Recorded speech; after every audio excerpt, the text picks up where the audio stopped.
Franck Alizio, qu'est-ce que vous répondez au gouvernement lorsqu'il dit, mais enfin c'est évident, regardez, les faits sont là, nous avons baissé les impôts? Je crois que le suspense a été tué tout de suite par votre collègue. Il y a un juge de paix, c'est le taux de prélèvement obligatoire. Il est 0,5 points plus haut aujourd'hui. Donc en gros en 2017, lorsque Emmanuel Macron arrive aux affaires, on prélève 45% de la richesse nationale. Aujourd'hui, c'est 45,5. Donc et ce taux de prélèvement obligatoire, par définition, il prend en compte l'inflation, il prend en compte la croissance, il prend en compte tout. Ça veut dire que l'État prélève davantage d'impôts en valeur relative, donc absolue évidemment, mais ça c'est normal, mais relative, donc on paye plus d'impôts aujourd'hui que lorsqu'Emmanuel Macron est arrivé au pouvoir. On paye plus d'impôts en proportion, relativement. Donc c'est tout simple, c'est tout le prélèvement obligatoire. Il ne peut pas mentir, il est tout simple. Si les impôts avaient baissé... Juste une précision, là on parle de l'ensemble des taxes. Tout à fait.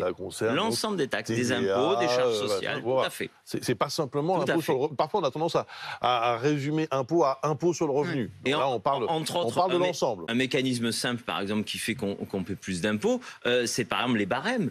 Lorsqu'on n'augmente pas pendant des années, sauf un petit peu l'année dernière parce qu'il y avait une telle inflation qu'ils ont été obligés de faire un geste, lorsqu'on n'augmente jamais, on ne bouge jamais les barèmes de l'impôt sur le revenu ou des droits de succession par exemple, au final cet impôt augmente tout court parce que les barèmes restent les mêmes et vous comprenez bien que vous pouvez pas, une maison qui valait 100 000 euros il y a 5 ans ne vaut pas 100 000 euros aujourd'hui, donc par définition vous payez beaucoup plus de droits de succession. Si vous ne bougez pas les barèmes, si vous ne prenez pas en compte l'inflation dans les barèmes, vous augmentez les impôts tout simplement. Arrêtons-nous un instant sur la taxe d'habitation parce que c'est très intéressant et effectivement beaucoup de Français se sont dit que c'était en effet une bouffée d'oxygène.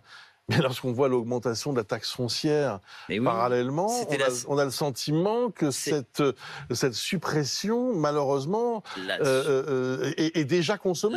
La suppression de la taxe d'habitation, c'était la seule véritable baisse d'impôts claire d'Emmanuel Macron, sur le papier. On pouvait être d'accord ou pas d'accord, mais c'était une véritable baisse. Elle est en train d'être complètement rattrapée par la taxe foncière. Quand on arrive à 59% d'augmentation à Paris, 15% en moyenne dans les grandes villes, 7% chaque année sur l'ensemble du territoire. Cette suppression de taxe d'habitation est en train d'être complètement bouffée, d'être récupérée par la taxe foncière. Et la taxe foncière, au final, elle se répercute sur les loyers, elle se répercute sur tout. Donc tout le monde est perdant. Tout le monde est en train de payer d'une main, de rendre d'une main ce qu'il a obtenu en 2017, en 2018, en 2019 par la suppression de la taxe d'habitation. Tout en continuant à avoir cette ligne que nous avons défendue depuis 6 ans, ne pas augmenter les impôts ni pour les entreprises ni pour les particuliers. Non mais c'est pas parce qu'on répète 10 fois un élément de langage qui est faux, un mensonge, que ça va devenir une vérité. On le voit. Factuellement, on l'a vu au début de notre séquence, le taux de prélèvement obligatoire a augmenté. Point barre. Regarde, demain, ça va être le paquet de cigarettes à 12 euros. On le voit bien sur l'essence. On est à 2 euros du litre,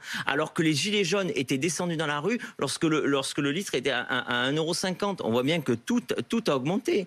Tout a augmenté. Et les collectivités, lorsque vous le supprimez la taxe d'habitation, ils sont obligés de faire flamber la taxe foncière si vous ne compensez pas. Sur la taxe foncière, je fais une précision importante, c'est que c'est bien le gouvernement qui a décidé d'une augmentation de 7% pour l'ensemble des communes. Et ensuite, les communes ont le choix ou pas. D'ailleurs, il faut le dire, 80% des communes n'augmentent pas davantage.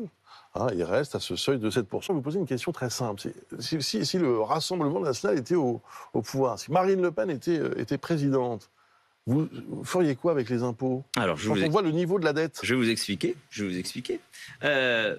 Comparé à, on va dire, nos deux voisins les plus immédiats, l'Allemagne et l'Italie. Un Français paie en moyenne 1 500 € par an de plus d'impôts qu'un Italien ou un Allemand. Est-ce qu'on a de meilleurs services publics? Non. Est-ce qu'on a quelque chose en plus par rapport aux Italiens et aux Allemands? Non. Donc ça vient d'une mauvaise gestion. Alors qu'est-ce que nous ferions, nous, pour baisser les impôts? Donc il faudrait trouver de l'argent quelque part, vous avez tout à fait raison. La question c'est où va l'argent aujourd'hui?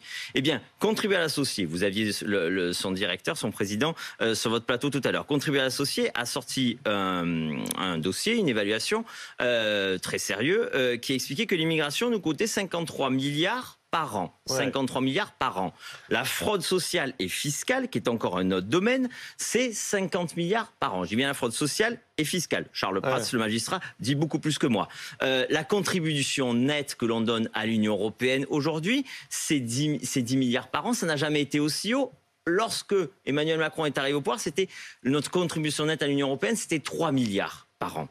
Donc, par définition, c'est surtout ça que nous ferions des économies. La dette, par exemple, le fait que les intérêts de la dette flambent, c'est aussi qu'il y a une mauvaise gestion. C'est aussi qu'on s'est davantage endetté que nos voisins et qu'on est surtout pas revenu dans les clous. Et là, la charge de la dette, elle va augmenter de 30 milliards. Les Français doivent savoir que d'ici 2027, on va chercher 30 milliards de plus rien que pour rembourser les intérêts de la dette. Donc, on va augmenter encore les impôts de 30 milliards. Voilà où nous ferions des économies. Voilà comment nous baisserions les impôts.